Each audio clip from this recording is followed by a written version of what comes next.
My husband took his mistress abroad to give birth. His entire family of 8 followed them.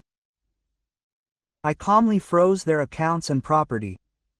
When they returned, they asked in confusion, "Where is our home?" And before we continue, please write what country you are from and how old you are. Enjoy listening. Anna always believed that a home is held together by little things, by cups placed upside down, by clean towels by the sink, by a note, "Don't forget the bread," that she left on the refrigerator door. She was used to piecing together her life, not because she dreamed of modesty, but because it was safer that way, and there was less chance of losing everything in one day. She met Igor at 22. He was one of those people whose laughter seemed to shoot out of the crowd. There were always people around him, noisy, there was always room for a bold idea. Anna then worked as an economist in a small company, counted a lot and spoke little. At first, his confidence seemed like a simple answer to all her questions. He knew how to promise, he knew how to take risks, he knew how to come home with shining eyes and the words, "Everything will be." Sometimes everything really happened more often later, but youth did not like precision. They got married quickly. A year later, a daughter was born, and 2 years later, Igor changed several projects. He learned to say investor, partner, deal. He learned to wear an expensive watch and avoid details. Anna learned to manage her budget so that she had enough for kindergarten, utilities, and at least once a month for a movie. At home, she time and again sealed small cracks with plaster and conversation. When Igor was late, she told herself that adults have the right to be tired. When he came home smelling of someone else's perfume, she convinced herself that she had no right to interrogate. She was not weak, but she was patient, and for a long time, patience seemed to her the only bridge over which she could cross his next project. Over the years, Igor became ruder, not in words, but in manner. He could set the table, buy flowers, pay for a vacation, and a week later accuse Anna of provincialism and inability to think more broadly. She was never accepted in his family. His mother-in-law looked over his head, as if through a glass shop window. His father-in-law was silent, but with his silence he supported his wife. Igor's sister knew how to ask questions that spoiled the taste of any dessert. "Anachka, don't you think that you live at our expense?" And even if the question was polite, it always sounded like, "You are superfluous." When Anna first heard about Oksana, she was no longer surprised. The rumors had been going on for a long time. Photos from the club, where Igor did not hide his face. The correspondence that popped up on the screen when he left the room and forgot his phone on the couch. She did not throw tantrums, did not argue, did not try to compete with the young one. She kept the house because there was no one else to keep it. The point at which patience ran out was an ordinary morning. Igor entered the kitchen and said, almost fun, "I'm leaving for 2 months. Oksana will give birth soon. We decided to do it abroad. There is a doctor, a clinic, and everything is on a level. Let's go." Everything. Mom, Dad, Katya with her husband, nephews. Family should be nearby. You can handle it. The words "family should be nearby" struck silently. Anna put her cup on the saucer. Everything inside calmed down unexpectedly quickly, as if someone had turned off a machine that had been humming for years. "Of course," she said, "I can handle it." He kissed her on the cheek, as one kisses on duty, went out and slammed the door. And Anna realized that for the first time in many years the house had become truly quiet. The silence did not hurt, it liberated. That same day, Anna took a folder with documents out of the closet. Policies, contracts, extracts, certificates. She laid them out on the table like cards. The right stack contained the ones registered to Igor. The left stack contained the joint purchase. In the middle was what was paid for with her salaries, bonuses, and savings.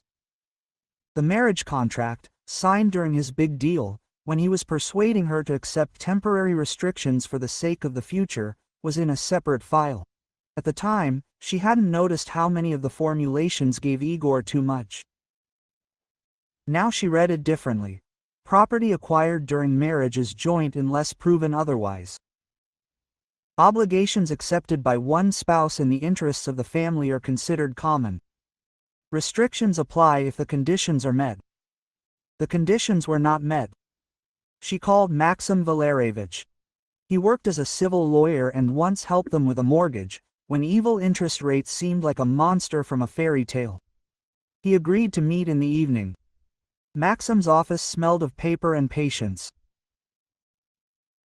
He listened without interrupting, made notes, leafed through contracts and nodded briefly from time to time, like a doctor who understands the diagnosis and knows what tests are still needed.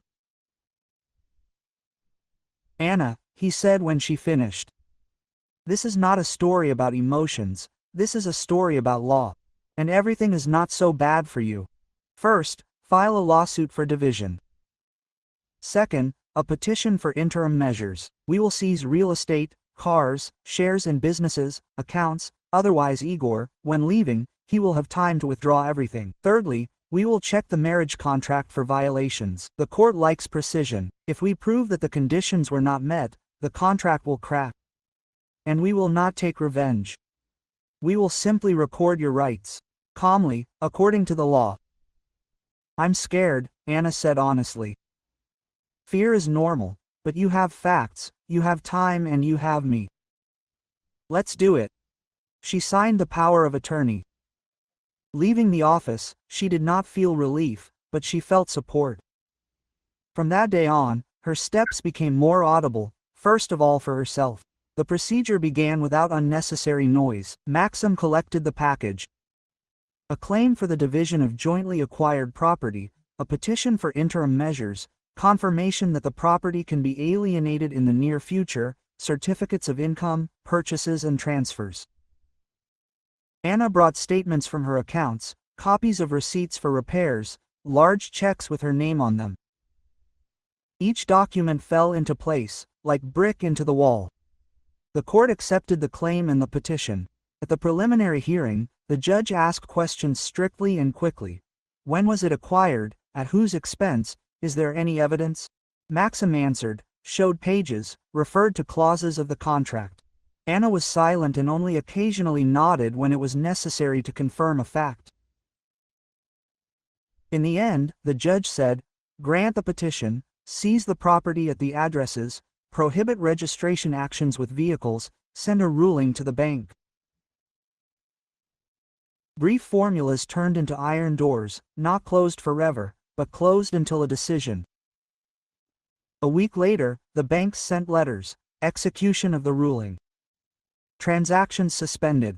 Bailiffs made notes in the registers. Encumbrance. Arrest. The insurance company posted a notice on the house.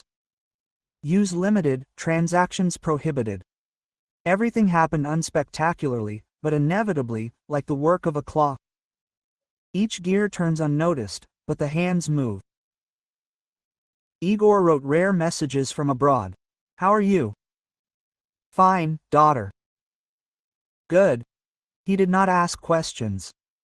He was sure that Anna's still in the role of a silent shadow, waiting by the window for someone else to return. On Oksana's part, birth, happiness, and an heir flashed across social networks. Her mother-in-law posted photos of family unity. Anna looked at these pictures as if they were someone else's film with the sound turned off. Meanwhile, Maxim was preparing the main part of the case. Requests to banks, the tax office, Rossrichter, and the registrar, etc. Where did Igor get the money for big purchases in recent years if his official income did not cover his expenses?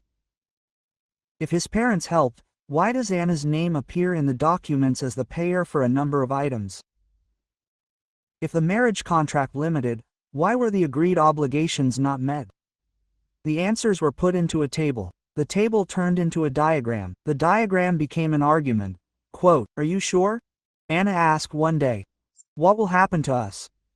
"Only a person without a conscience is 100% sure," Maxim answered. "And I am a lawyer. I am confident in my work. Your position is strong. We do not seek what belongs to others. We are protecting yours. The court sees it."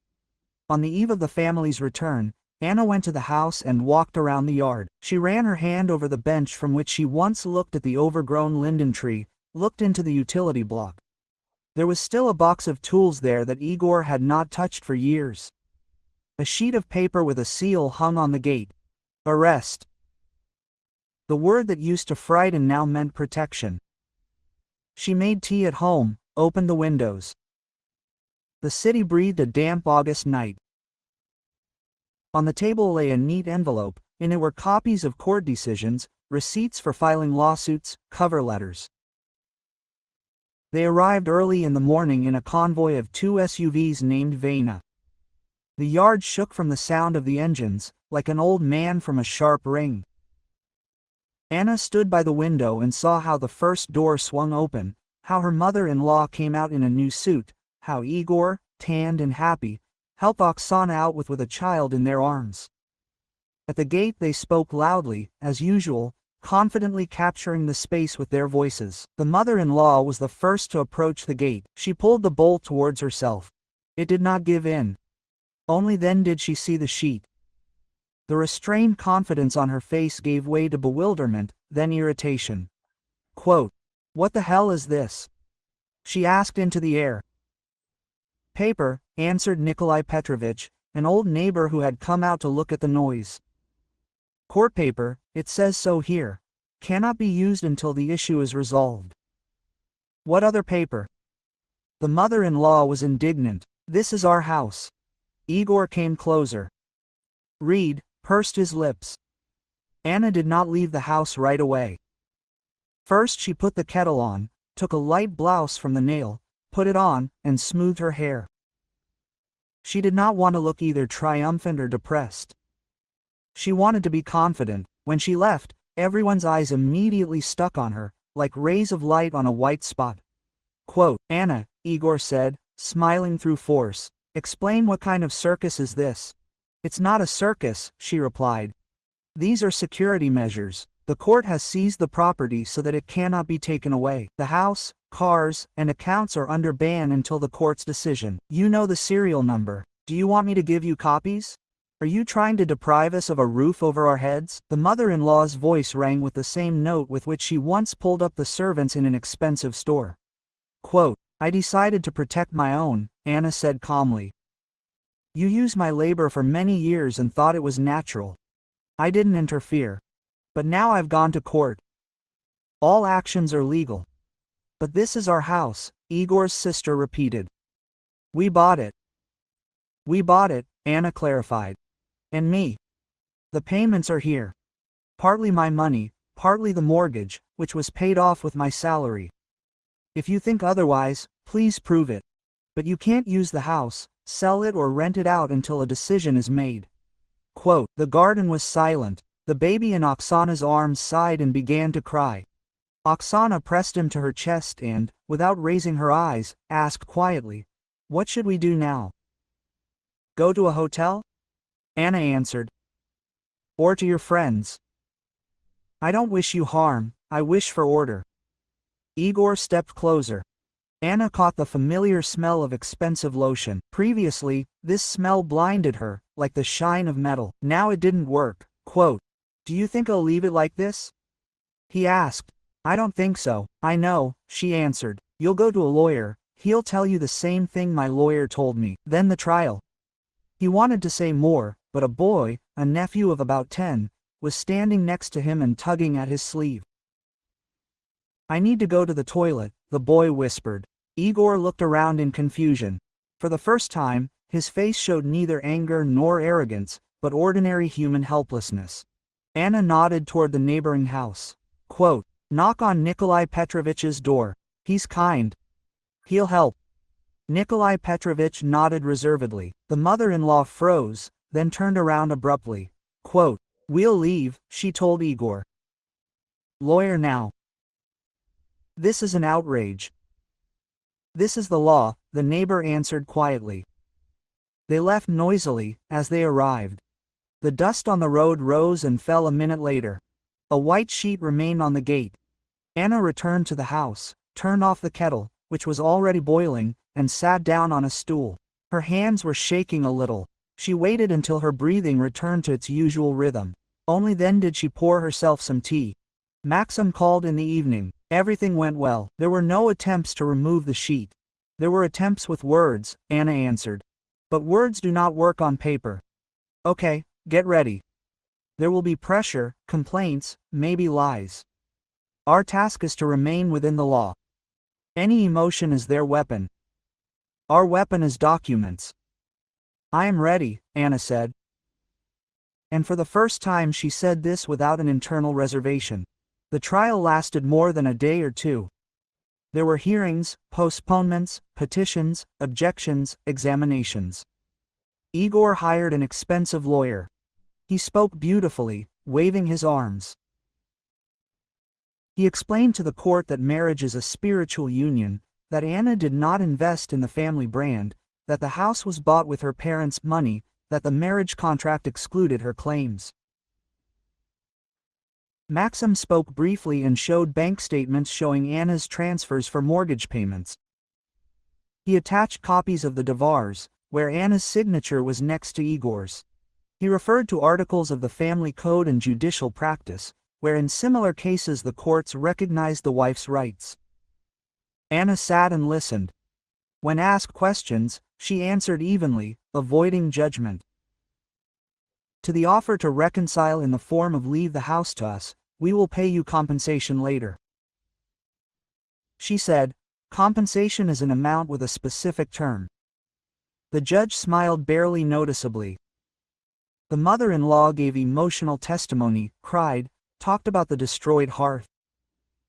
The judge listened and asked questions about payments, dates, receipts. Tears were of no help where figures were required. Oksana did not come to the hearing. Igor once tried to bring the child into the courtroom corridor, but the bailiff asked him to take the baby outside. Quote, "The court is not a place for theater," he said. And Anna noticed how Igor, for the first time in many years, listened to someone else's voice without objection.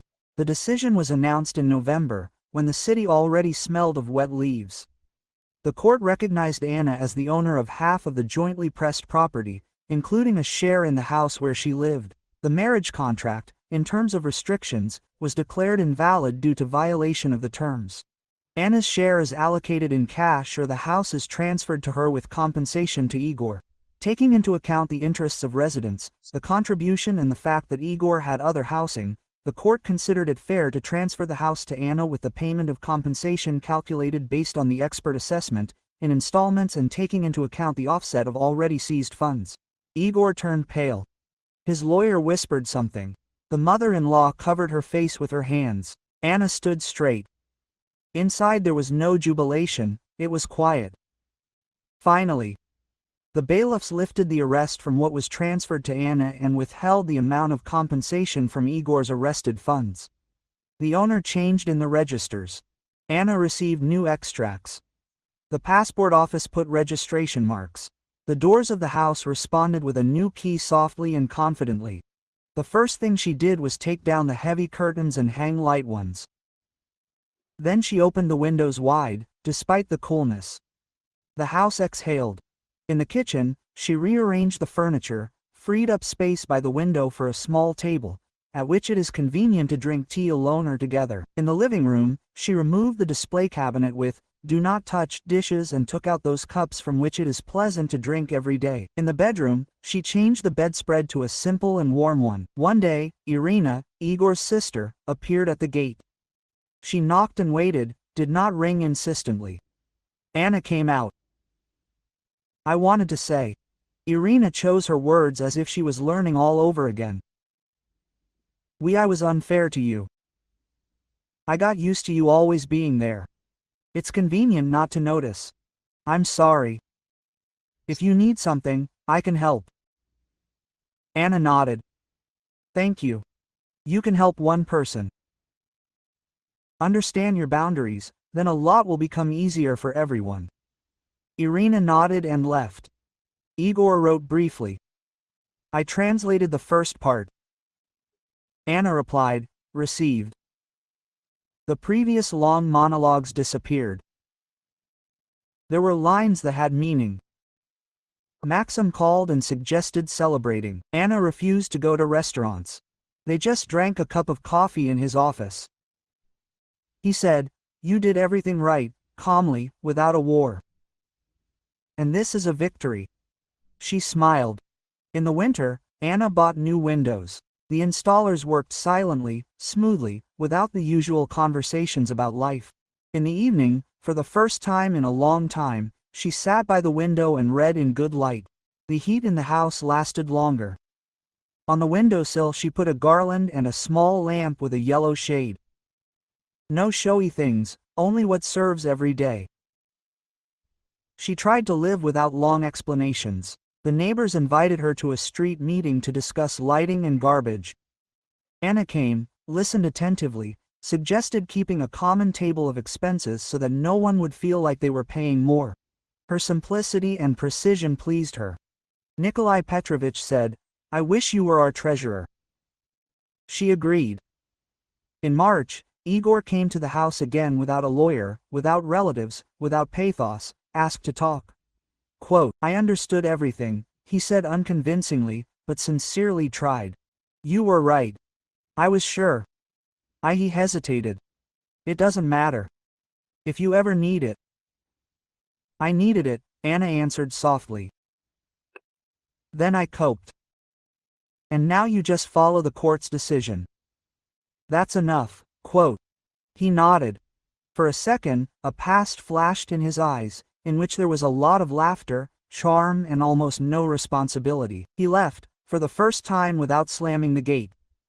In April, Anna took an old wooden bench out of the closet, sanded it, covered it with oil and put it under the linden tree. On this bench, she drank tea, listened to the birds and learned to live without the constant expectation of a blow. The house ceased to be a battlefield and became a place where you could just be. At the beginning of the summer, Oksana called her.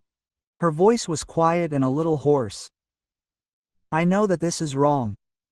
But I wanted to say, I didn't think that everything was like this. I thought that you can just take someone else's, and it will be fine. I'm not making excuses. Everything is fine with the child. Take care of yourself. I don't know if this will affect your world, but it will definitely reduce the evil," Anna answered. Oksana said thank you and hung up. Anna did not have gloating. She felt calm. In the summer, lanterns were installed on the street. In the evening, a soft light fell on the sidewalks and fences. People stopped stumbling when returning home late. In the fall, she planted a young apple tree. She stuck a thin peg with a bright ribbon into the ground next to it so that the wind wouldn't break the branch. Her entire year fit into this autumn trifle. Put a support where it could break, secure it so that it grows straight, and don't pull it so that it grows faster. Each tree has its own pace. In December, she took down the temporary arrest sign from the wall, which now existed only in the file with seals and marks of completion.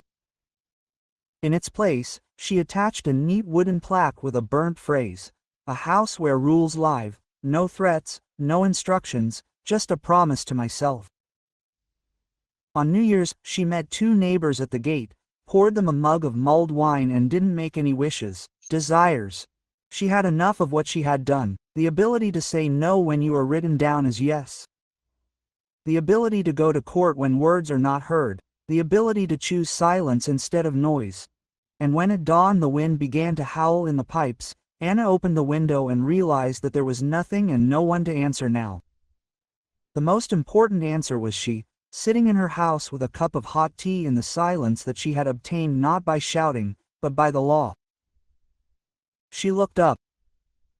The winter sun was softly appearing through the glass with a light frost. It did not ask for permission, it simply came. And this was the main truth with which she entered a new day.